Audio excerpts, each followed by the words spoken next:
Here we go. All right, so now we're moving on to our boneless leg of lamb. Try to get the highest quality meat you can get. This comes from a local farmer who oversees the entire process, including even the butchering of the meat. How many pounds, just really quickly, Yep. how much do you think you have here? So this is actually a 4-pound roast. It's a little bit smaller than I usually get. Okay. But this will feed 8 people generously, 10 Okay. people with plenty of sides. Okay. You could even probably stretch it to 12, but I like a lot of meat, so Yeah. let's say 8. 8. Good. Okay. Okay. So lamb sometimes gets a bad rap because people think it tastes gamey. If there is any gaminess, and there really probably shouldn't be if your meat source is good, but that gaminess will be in the fat. So I just take some time to trim off any bits of fat that I see. So you're trimming off the fat. I'm trimming off the fat, and you can see you just want to get under without grabbing the meat as much as possible. And I'll do this all over the roast until I have removed the majority of the fat from the outside. Sorry. Yep. Okay, we're good. So now we have our roast trimmed and ready to be butterflied. This Okay. is the outside. When I flip it over, you can see this is where the bone was. Okay. So the goal of butterflying is really to create a rectangle of the roast and the roast as even as possible so that it cooks evenly. Okay. So what I'm going to do is just work my way through any sinew that I see, cutting so I can spread it. I know, I'm sorry. That is like a 20-year-old knife. I apologize.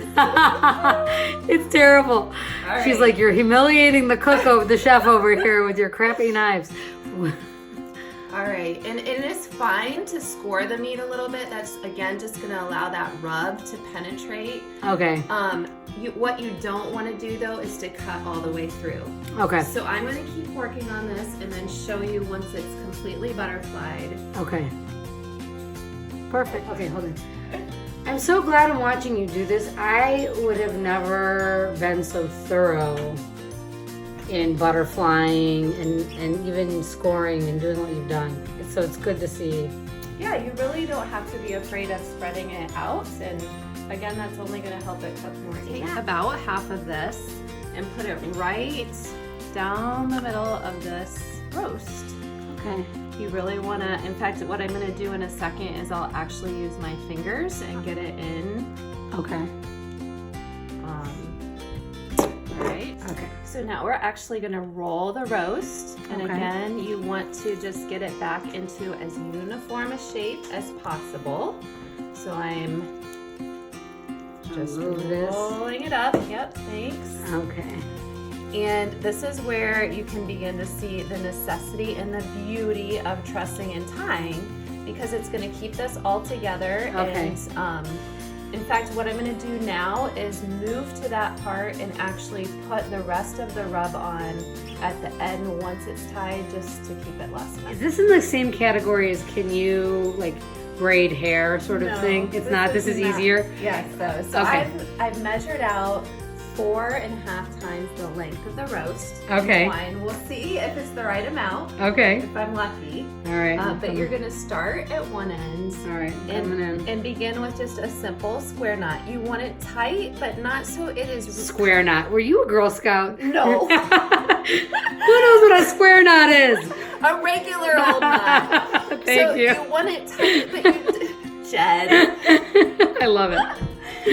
But you don't want it to cut into the meat. Okay. So here we're gonna do this in about 2 finger or about 1 inch intervals. Okay. You're gonna hold this with your thumb. Yes. Okay, this is the trussing part. Okay. So I'm holding, and then I'm gonna go underneath, Okay.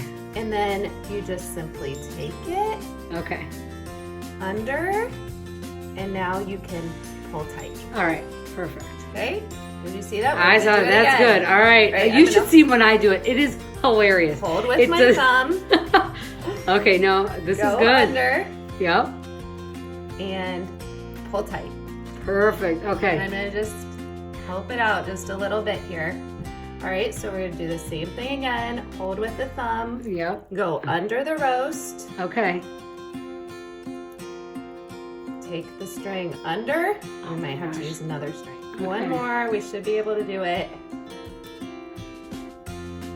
Pull tight. Yep. And I'm gonna knot this one off, Okay. but then I like to run it down the back too. Okay. And remind me really quick, because I know you showed me in the beginning, but I already forgot because I'm so engrossed in making the knots. Yes. How did you measure again? This was 4.5 times the length of the roast. 4.5 times. So you can see Okay. now it's pretty good this way, but not end to end. So Cool, I'm going watching this to video. take a break Okay.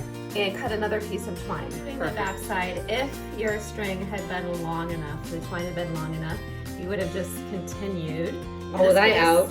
Oh, no. No, I didn't cut it long enough. Oh, got it. So now I'm going to do this, but see how I'm going to tuck it under the end? We're going Okay. to flip this baby over. Okay. Okay, let's just adjust the sky a little bit. Okay. Now I'm actually going to tuck it under like this and wrap it